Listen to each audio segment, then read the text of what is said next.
सूरत में पहली बार रॉयल लोगों का रॉयल मेला आपके लिए लेकर आ चुका डिज्नीलैंड थीम पार्क जो आया वनिता विश्राम ग्राउंड 8वां गेट सूरत में।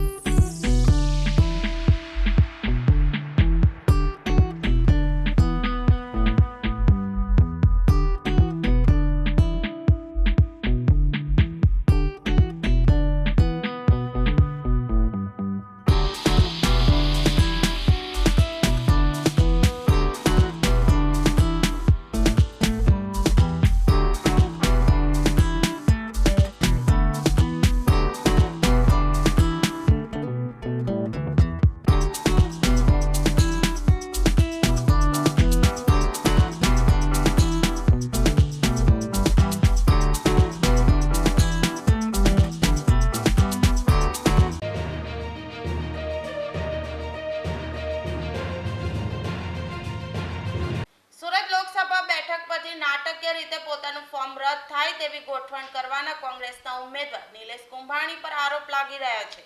ત્યારે છેલ્લા કેટલાક દિવસોથી ભૂર્ગભમાં ઉતરી ગયેલા નિલેશ કુંભાણીને લઈને કોંગ્રેસ વિરોધ કરી રહ્યો છે। ત્યારે આવતીકાલે નિલેશ કુંભાણી બારડોલી લોકસભા બેઠક માટે મતદાન આપવા જશે તેવી માહિતી કોંગ્રેસના નેતાઓને મળી છે। ત્યારે કોંગ્રેસના પ્રવક્તા કલ્પેશ બારોટે કહ્યું કે આવતીકાલે જો નિલેશ કુંભાણી મતદાન આપવા જશે તો તેને પ્રજા સારું એવું વળતર આપશે। કલ્પેશ બારોટ, મીડિયા કોર્ડિનેટર, સુરત શહેર જિલ્લા કોંગ્રેસ સમિતિ। આવતીકાલે સુરત સહિત સમગ્ર ગુજરાતની લોકસભાની ચૂંટણી થનાર છે, ત્યારે યુવાનો મતદાન આપવા માટે ઠનગની રહ્યા છે।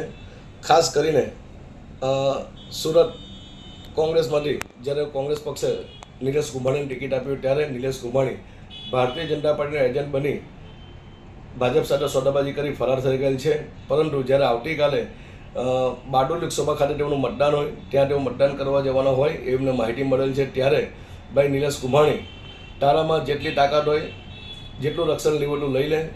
સુરતના કોંગ્રેસના કાર્યકરો સહિત સુરતના જે 18 લાખ કરતાં વધુ મતદારો સાથે જે ગદ્દારી કરી છે એનો વળતર તને આવતીકાલે આપવામાં આવશે।